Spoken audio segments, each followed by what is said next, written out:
teve um probleminha bem básico assim, de saúde. Ele teve um câncer de mama. Aí vocês vão perguntar, poxa, um câncer de mama, um rapaz? Sim, ele teve um câncer de mama. E já descobriu esse câncer num estágio bem avançado da doença, onde já havia até metástase. Quem já ouviu falar da doença sabe que a fase da metástase é uma fase bem séria do câncer, né? Onde já, se você procurar uma cirurgia para fazer, provavelmente tem que fazer aí 2, 3 meses de quimioterapia, né? E aqueles tratamentos todos que judiam muito do corpo da gente. Então, esse rapaz, por ser conhecido de uma pessoa espírita, ele foi convidado, apesar de nunca ter frequentado, de não acreditar nas mesmas coisas, de não ser um espírita nato, ele foi convidado a participar de uma sessão, de uma palestra, para ver se ele se interessava em procurar ajuda espiritual para esse problema que ele tinha.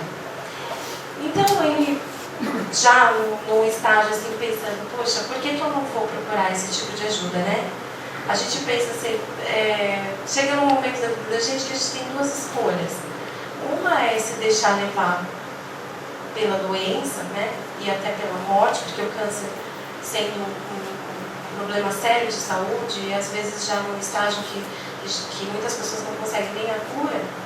Então ele pensou, poxa, ou eu vou nesse caminho, ou eu vou ficar onde eu estou. Então eu vou procurar ajuda. Então ele foi levado para essa pessoa até a casa do caminho. Chegando lá, através da sua fé, né, do seu bom pensamento, dos fluidos positivos que ele carregava naquele momento, ele conseguiu passar pelo médico, passou pela entrevista, passou pelo médico e já marcaram a sua cirurgia espiritual.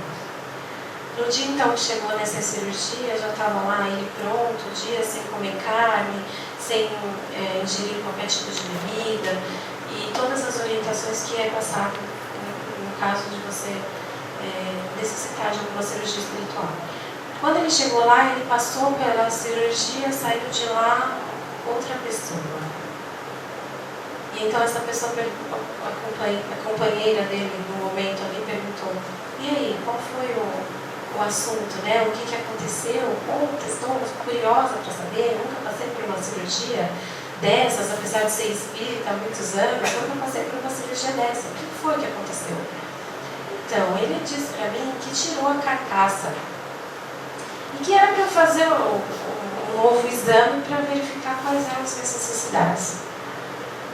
Exame aqui mesmo, na casa espírita? Não, exame no hospital. Mas eu estou com medo. Aí essa pessoa, a companheira virou e falou assim, não, como assim tem medo? E a sua fé? Né? Você tem fé? Tenho fé. Então vai lá e faça o exame que você precisa fazer. Chegando lá, o médico formado o recebeu da Santa Casa, o recebeu e chegando lá, o médico disse, olha meu filho, eu não sei o que foi que aconteceu. Eu sei que esse seu câncer não é nem maligno. Nós vamos fazer a cirurgia física para tirar essa carcaça que ficou dentro de você, mas não existe câncer maligno. Ou seja, né, até arrepia da gente falar e ouvir, e quantas vezes eu já ouvi essa história e quantas vezes eu me arrepio. O que depende a nossa cura? É essa questão que a gente chega nesse momento. Né? A gente precisa ser espírita, né? Precisa estudar a doutrina espírita. É importante, muito importante, né? Mas a nossa fé em primeiro lugar. Por quê? Porque a nossa fé ela vai fazer com que a gente venha buscar a ajuda necessária para a cura, não só do nosso corpo, mas a cura da nossa mente, a cura do nosso coração e todas as curas necessárias que a gente pode encontrar ao longo da nossa vida. Porém, existe uma exigência que não é a exigência mais fácil que a gente pode encontrar, que é o nosso merecimento. Nós precisamos merecer essa cura, né? Então, se a gente ainda não merece, o que acontece? Olha, é um crédito. Eu te dou a oportunidade de você se curar e você vem e segue o meu caminho. Olha que justo, não é mesmo? Então, vamos fazer uma troca. Eu permito que você se cure através da sua fé, da sua boa vontade, do seu bom ânimo, do seu bom pensamento, das suas boas energias. Porque a cura espiritual é completamente dependente dos nossos fluidos, dos fluidos da casa. O fluido de cura sempre está no ar. Então é totalmente dependente uma coisa de outra. A cura está ligada aos fluidos, né? A cura espiritual. Então, não só disso depende. Aí eu te forneço a cura do seu corpo, mas aí de repente você viu que você já está um pouquinho melhor. Eu também, gente, somos nós todos. Nós pensamos muito assim, né? Nós começamos a melhorar e começamos a perceber que o nosso corpo dá sinal de melhora, e aí a gente vai e sai por essa porta e dificilmente a gente volta. Aí a gente procura justificativa, mas não é, a gente não justifica para um amigo, a gente não justifica para o Fernando, para o palhaço, para qualquer outra pessoa, a gente justifica para nós, né? Então quando eu estou falando assim, olha Fernando, eu não vi mais por causa disso, eu estou falando para mim mesma. Eu não vi mais, por que eu não vi mais? Por que eu não dei continuidade? E aí, a partir da nossa cura, vão aparecendo oportunidades para a gente mudar o nosso pensamento, mudar a nossa linha de raciocínio, o nosso comportamento. Porque disso depende a nossa cura completa. Tudo está ligado. Então, vamos falar da doença. O que é a doença? A doença é um acaso? A doença hereditária, por exemplo, ela é um acaso? É porque eu nasci de uma família que tinha um problema de saúde e aí eu nasci com esse problema de saúde? Ou a gente aprende dentro da doutrina espírita que o acaso ele inexiste? Ele não existe. Nada existe de acaso na nossa vida, nos nossos dias, nos dias que se passam. Então, assim como todas as coisas, a doença também não é um acaso. A doença, ela é um bálsamo para o nosso corpo espiritual. A gente sofre porque o nosso espírito precisa evoluir, ele precisa crescer, ele precisa pagar alguma coisa, alguma vez que a gente prejudicou o nosso corpo, matou o nosso corpo indiretamente, através de vícios, através de erros cometidos, né? Então a gente precisa resgatar. E aí a doença vem exatamente para isso. Se é uma coisa familiar, se é uma hereditariedade, a gente pensa assim, então, é toda uma família envolvida no mesmo assunto, necessitada do mesmo problema, né? Porque quando, por exemplo, cai um avião, não é o fulano ou o ciclano que morreu. Todos que precisavam se reunir naquele momento estavam ali naquele momento. Assim é a doença, assim é o problema hereditário. Ele está ali envolvendo as pessoas exatamente as pessoas que precisam estar envolvidas. Não existe um acaso, ou vamos dar um exemplo simples, né? As pessoas discutem assim, por que eu tenho problema de calvície? Se meu pai não tem, se minha mãe não tem, se ninguém tem, né? Então a gente para e pensa, cada ser humano é a sua individualidade, cada um tem a sua individualidade. Então, se existe um conjunto de pessoas precisando passar pelos mesmos problemas, ali elas estarão juntas. Senão, cada um vai seguir o seu caminho, cada um vai ter o seu próprio problema, a sua própria doença, né? Então, nós temos também as doenças pelo mosquito da dengue, né? Da chikungunya, o Zika vírus. E aí a gente para e pensa, poxa, o que será que está acontecendo, né?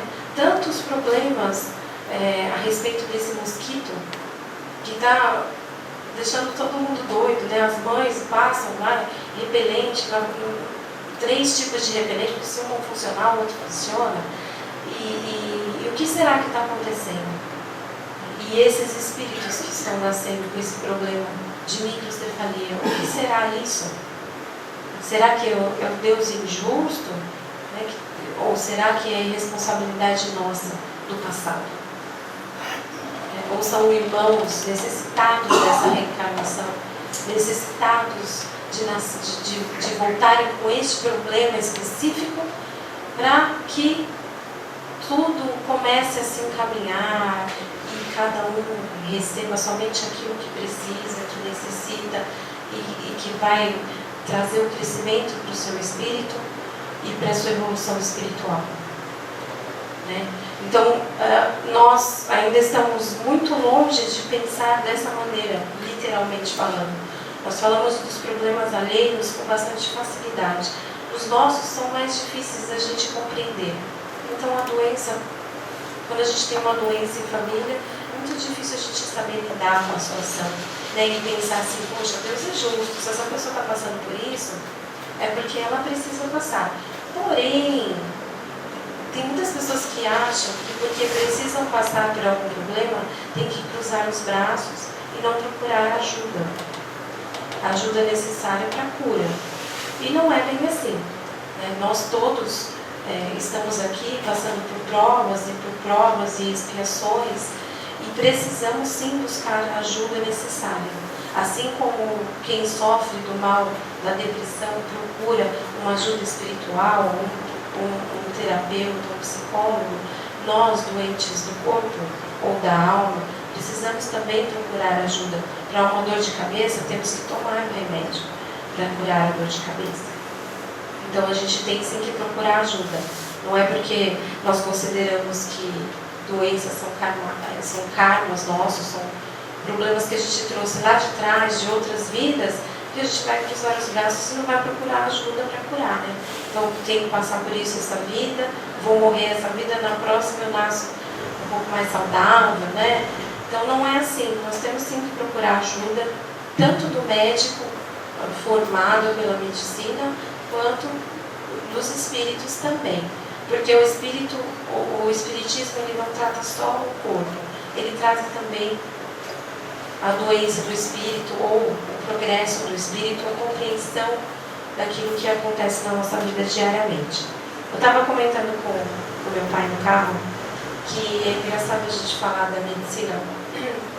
Aqui no Brasil a gente já tem um número bem grande de pessoas que acreditam na doutrina espírita, que acreditam em outras vidas, que já relacionam, né, o que acontece nessa vida com a vida passada. Então, muitas pessoas já compreendem e aceitam algumas coisas que a gente vem conversando já há muito tempo a respeito da doutrina espírita. Mas eu fiz uma pesquisa rápida na internet sobre os tratamentos alopáticos e os tratamentos espirituais, né? E aí eu peguei uma pesquisa que falava sobre a medicina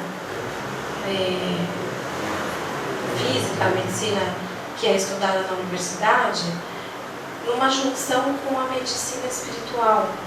E é interessante que o Brasil é o país que menos se conversa sobre espiritualidade nas universidades de medicina. E é o país que hoje tem o maior número de espíritas, assim, né? Pela quantidade de pessoas que estudam a doutrina espírita e trabalham a doutrina espírita e praticam a caridade. Então, as pessoas, até meu pai comentou, né? O brasileiro está muito preocupado com as crises e com tudo que está acontecendo, a falta de dinheiro, né? A roubalheira e tudo mais. E aí discute-se muito sobre isso e estamos deixando de lado a espiritualidade.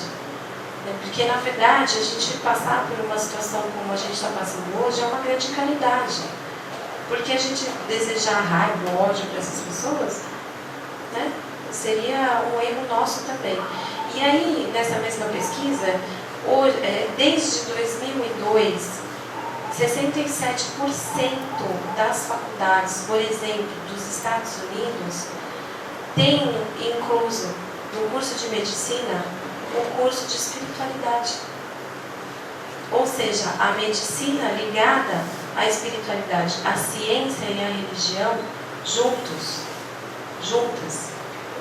o que seria hoje uma coisa fenomenal aqui no Brasil, visto que nós quase não temos médicos, não é verdade? Então imagina, olha, seu problema é muito grave, chega lá no médico no SUS, que é o pessoal tem outro nome, outra tradução para o SUS, né? Mas a gente chega lá no SUS, quem precisa realmente do SUS vai lá no SUS e imagina chegar um médico lá e dizer assim, olha, seu problema é muito grave, então você, por gentileza, vá e procure um centro espírita que possa te ajudar, né? Seria mais interessante do que a gente ficar lá na fila horas e horas e horas para descobrir que tem virose, que na maioria, agora é dengue, né? Agora não é mais virose, agora é dengue. Então, isso tudo, a gente percebe o quanto que a gente está atrasado, e a gente acha que a gente está adiantado e na verdade a gente está bem atrasado, né? E esse curso de medicina que inclui a espiritualidade, para que seria? Seria para curar espiritualmente? Não, porque a cura espiritual, o médium, que ele é um médium de cura, segundo a doutrina espírita mesmo, os livros falam, tem um livro Mediunidade, que fala muito sobre a cura mediúnica, ele traz a informação para a gente de que são muito raros os espíritos encarnados que trabalham com cura, porque é necessário uma moral, assim, uma dedicação, porque tudo que nos é dado, ele pode nos ser tirado. De repente você nasce até com a mediunidade de cura, mas se você não seguir a linha certa, a linha correta, não for exigente consigo mesmo, acabam tirando essa oportunidade da gente. Assim como qualquer outra mediunidade, a gente tem que se policiar, sempre. Então, esse curso, a cura, não é o objetivo desse estudo sobre a espiritualidade. Esse estudo ele foi desenvolvido para que houvesse uma análise espiritual nos pacientes. Então, por exemplo, chega uma pessoa lá, olha, eu estou com um problema sério no estômago, porque eu estou muito agitado e tal. Então essa pessoa é instruída a procurar uma outra doutrina, que seria a doutrina espírita, né, e procurar a sua cura, entre aspas, né, dentro da casa espírita. Entre aspas, porque na verdade os nossos problemas de cabeça só a gente mesmo consegue resolver, né? As nossas confusões mentais, os nossos problemas de depressão, só a gente mesmo consegue resolver. Na verdade, todos os problemas de saúde que a gente depende da nossa fé, do nosso ânimo, do nosso fluido e de mais um monte de coisa, né? E se a gente quiser mesmo ser curado, a gente tem que procurar esse lado. Então, vejam que interessante. Imagina aqui no Brasil, falando sério agora, tirando o SUS de lado, mas vamos supor que aqui no Brasil, por exemplo, os psicólogos ou os psiquiatras conseguissem desenvolver um estudo sobre a doutrina espírita, né? Como seria diferente o tratamento de pessoas, por exemplo, consideradas loucas? Então, eles iam perceber que a loucura não existe, né? Que é só um desarranjo, um desacerto da mente da pessoa, uma obsessão extremamente forte, né? Que algumas pessoas sofrem e que se desencontram aí, né, com a vida. Então, isso seria muito útil, digo para os psicólogos, psiquiatras do Brasil. Os médicos que tratam as doenças, como câncer, como a AIDS, né, se pudessem passar para os seus pacientes, olha, você está com um problema assim, você pode mudar a sua conduta, procurar um caminho espiritual e confiar em Deus. Né? No momento da cirurgia, olha, pensa no Mestre Jesus, né? No médico dos médicos. Então teria uma outra sintonia, seria um outro tipo de tratamento, né? Seria tudo diferente, de uma forma diferente. Então, eu tive a oportunidade de fazer um pré-natal com uma médica que é espírita. E quando eu sentei na frente, porque eu já tinha tido um problema na minha primeira gravidez, quando eu sentei na frente dela morrendo de medo e falei, olha, eu preciso ter todos os cuidados do mundo referente a essa gravidez, olha eu, né, nasci dentro da doutrina espírita. Tenho que ter muito cuidado porque eu tive um problema sério na outra gravidez de pré-eclâmpsia, quase morri. E aí a médica olhou para mim e fez assim, você é espírita? Porque a gente já tinha conversado, né? Eu falei, eu sou. Ela falou assim, como que você não sabe que uma gravidez é diferente da outra? Que um espírito merece passar por certo momento e o outro não? Ou que de repente você merecia passar por aquilo naquela hora e agora não? Ela falou, fica tranquila, não vai acontecer nada com essa criança vai nascer super saudável. E foi realmente o que aconteceu. Então, às vezes a gente mesmo não se dá conta de que, puxa, né, eu sou espírita, eu sou kardecista, e eu deixo de confiar, deixo de acreditar que aquilo pode ser só um momento. Então, esse é o mau espírito. Eu me culpo. Então, assim, a gente pensa como superar o problema de saúde, como superar a doença. Como que a gente deve superar? A gente deve procurar um médico, procurar o curandeiro, procurar alguém que possa benzer, que possa... a gente não se dá conta do poder que a gente tem. Eu costumo dizer que na casa espírita se aplica o curso de médios para aprender as obras básicas, né, de Kardec, mais algum desenvolvimento, algumas casas têm um trabalho de desenvolvimento da mediunidade, o passe, o curso de oratório. Então a gente dá um curso de passe, mas a gente não dá o curso de como tomar o passe, né? Que seria, todo mundo sabe que tem que entrar lá na sala de passes e sentar lá e pensar na figura do Mestre Jesus e pensar nos seus problemas. Mas hoje eu aprendi, olha que coisa, hoje com o comentário de uma pessoa bem experiente nesse assunto, eu aprendi que a gente deve mentalizar a limpeza do nosso corpo. Não é do nosso corpo físico, do lado de fora, né? Como se a gente estivesse tomando um banho, não. A gente não conhece por dentro, né? Para saber como estão os nossos órgãos e tudo mais.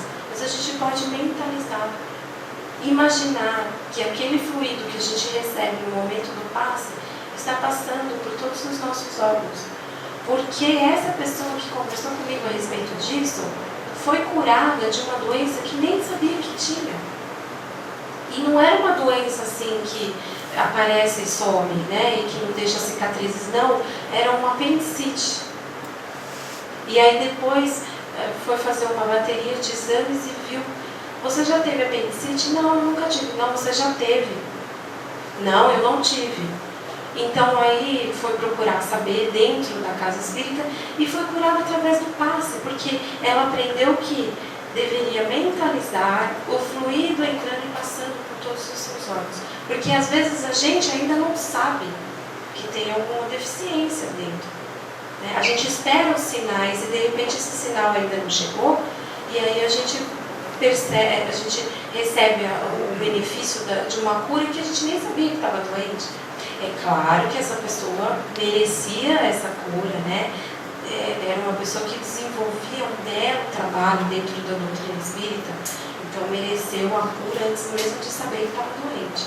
Isso foi um acaso? Às vezes é para a pessoa dizer: nossa, olha como que são, do nada aconteceu de fazer um exame, né? Um check-up. Fazia 10 anos que eu não fazia um check-up, fui fazer um check-up.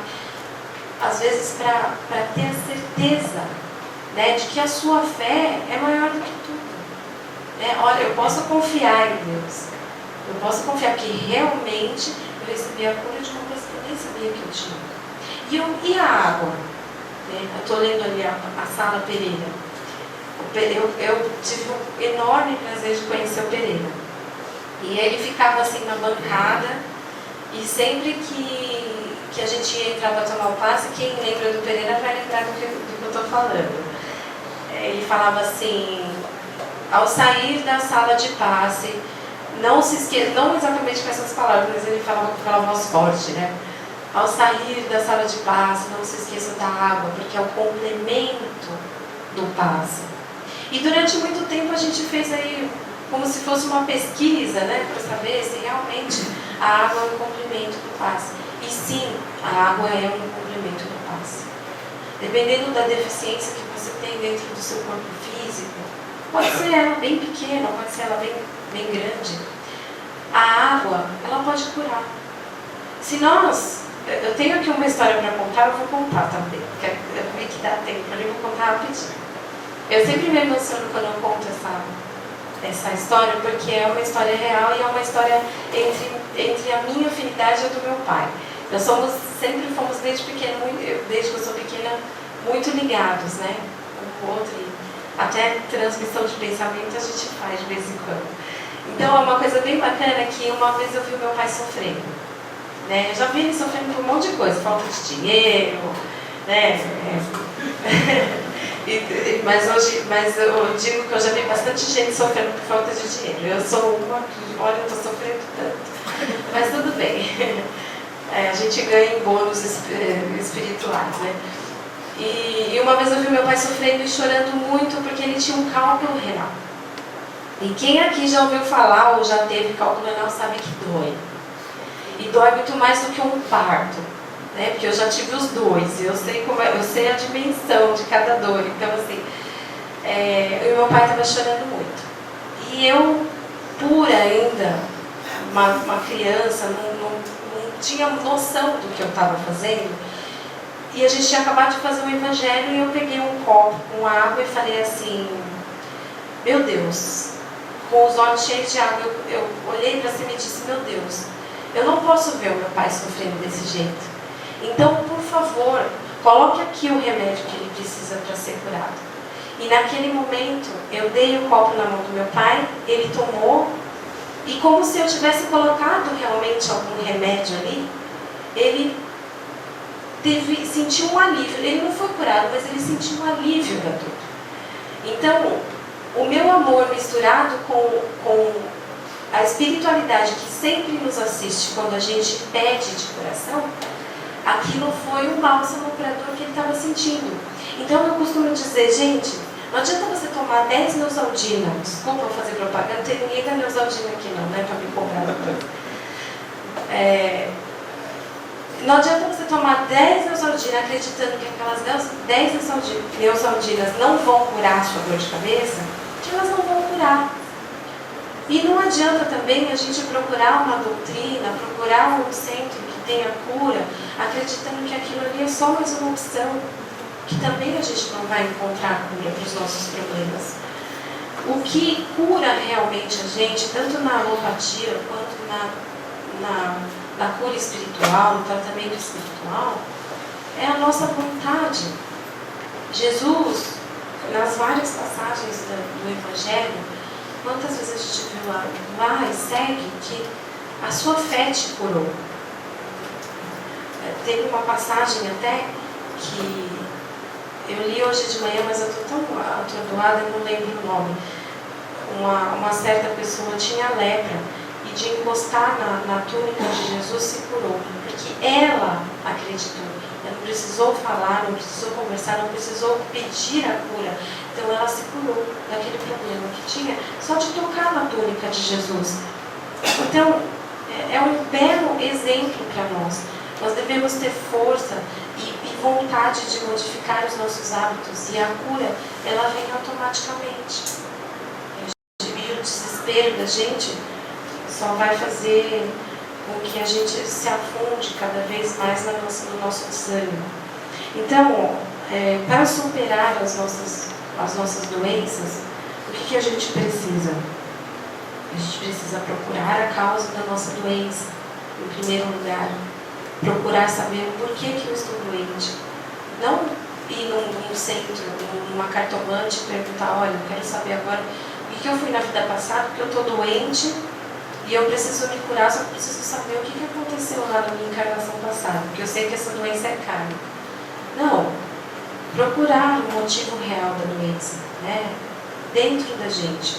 Vamos fazer um exame, vamos examinar, vamos no médico, vamos procurar saber. Se lá, caso a gente não consiga saber, não consiga as respostas que a gente precisa, a gente procura uma doutrina, a doutrina espírita, procura as várias casas espíritas que fornecem esse tipo de cura e de informação. E aí a gente procura saber e claro, ou a gente vai merecer essa cura, ou a gente vai buscar merecer essa cura.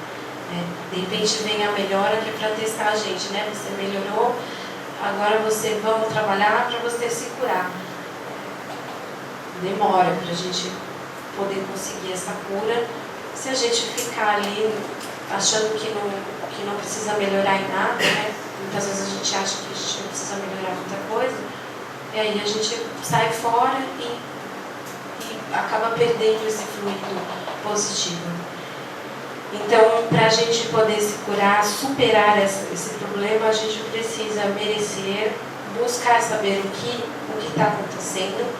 E se a gente não conseguir, de fato, a cura para isso, a gente tem que desanimar, a gente tem que pensar, bom, não consigo mesmo, então eu vou sair fora, meu problema não tem cura, então eu não vou trabalhar, perder meu tempo trabalhando em doutrina, fazendo caridade, isso daí é tudo uma bobagem.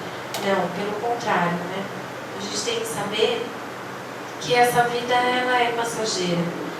Então, o tempo que nos restar aqui, o que a gente fizer de bom, às vezes até a gente recebe muito mais tempo do que deveria ter, de fato. E aí a gente percebe que essa ajuda vem como uma troca, como eu falei antes, né? E aí a gente suporta a dor, né? E não supera. Mas, eu estou vendo aqui que já está 10 para as 9, eu vou ler uma mensagem para vocês, para nós, que eu já li umas 10 vezes, mas tenho que ler mais umas 1 milhão, mais ou menos, assim, que diz assim, o livro é Fonte Viva, do Chico Xavier pelo Espírito de Emmanuel. Estás doente? É a lição 86. Para quem quiser, ou tem esse livro e não costuma pegar para ler, ou gostaria de adquirir. Esse livro tem mensagens maravilhosas e que são assim, várias vezes a gente toma até um baque de ler, né? Porque é o que eu falei, a gente às vezes pensa que a gente não tem nada para melhorar, e às vezes dá até vergonha quando a gente lê um livro desse. E a oração da fé salvará o doente e o Senhor o levantará. Tiago. Todas as criaturas humanas adoecem, todavia são raros aqueles que cogitam de cura real. Se te entregas enfermo, não acredites que a ação medicamentosa, através da boca ou dos poros, te possa restaurar integralmente. O comprimido ajuda, a injeção melhora. Entretanto, nunca te esqueças de que os verdadeiros males procedem do coração. A mente é fonte criadora. A vida, pouco a pouco, plasma em torno de teus passos aquilo que desejas. De que vale a medicação exterior se prossegues triste, acabrunhado ou insubmisso? De outras vezes, pedes o socorro de médicos humanos ou de benfeitores espirituais, mas ao surgirem as primeiras melhoras, abandonas o remédio ou o conselho salutar e voltas aos mesmos abusos que te conduziram à enfermidade. Como regenerar a saúde se perdes longas horas na posição da cólera ou do desânimo? A indignação rara, quando justa e construtiva no interesse geral, é sempre um bem, quando sabemos orientá-la em serviço de elevação.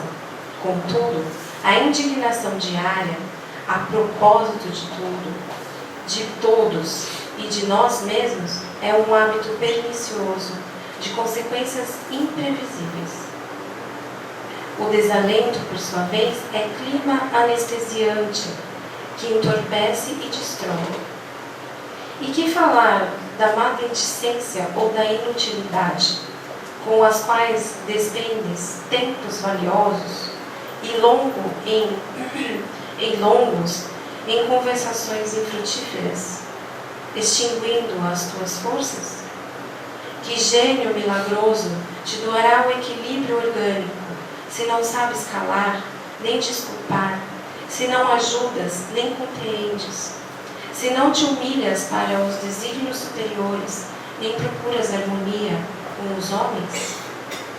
Por mais se apressem socorristas da terra e do plano espiritual, em teu favor, devoras as tuas energias, vítima imprevidente do suicídio indireto. Se estás doente, meu amigo, acima de qualquer medicação, aprende a orar e a estender, a auxiliar e a preparar o coração para a grande mudança. Desapega-te de bens transitórios que te foram emprestados pelo poder divino, de acordo com a lei de uso. E lembra-te de que serás, agora ou depois, reconduzido à vida maior, onde encontraremos sempre a própria consciência. Foge à brutalidade, enriquece os teus fatores de simpatia pessoal pela prática do amor fraterno.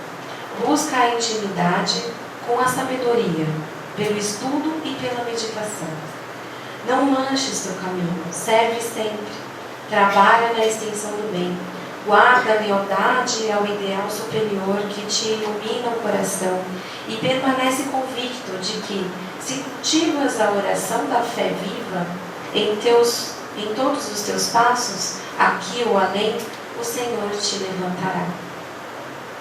Então eu não precisava ter falado nada do que eu falei. Se eu desse essa mensagem antes, nós compreenderíamos tudo o que foi dito. A ajuda espiritual, ela é muito grande, muito maior do que a gente pode imaginar. E pode ser ainda maior dependendo do que a gente carrega no nosso coração e no nosso pensamento. Então, eu costumo sempre, quando eu falo qualquer coisa, dizer no final uma palavra de incentivo. Porque as pessoas às vezes se sentem desanimadas com tudo que vem acontecendo. Realmente é uma situação bem triste se a gente analisar materialmente falando. Mas vamos olhar sempre pelo lado positivo das coisas, né? As dificuldades que a gente atravessa são flores que a gente vai levar para a espiritualidade. Então tudo aquilo que a gente sofre, que a gente passa, que nos faz sofrer, que nos faz triste, nos faz chorar, são flores dentro do nosso coração. Então que todos vocês, todos nós possamos ter bastante energias positivas nesse momento, que nós possamos trazer para dentro do nosso coração só sentimentos bons, para nossa mente só pensamentos positivos de que tudo irá mudar e que depende do que cada um de nós faz todos os dias da nossa vida. Muito obrigada pelo ouvido de vocês. Perdoem-me se eu falei alguma coisa que eu não devia, pelas brincadeiras, e eu espero ver vocês mais vezes, encontrar vocês aqui mais vezes. Muito obrigada, um beijo no coração de vocês.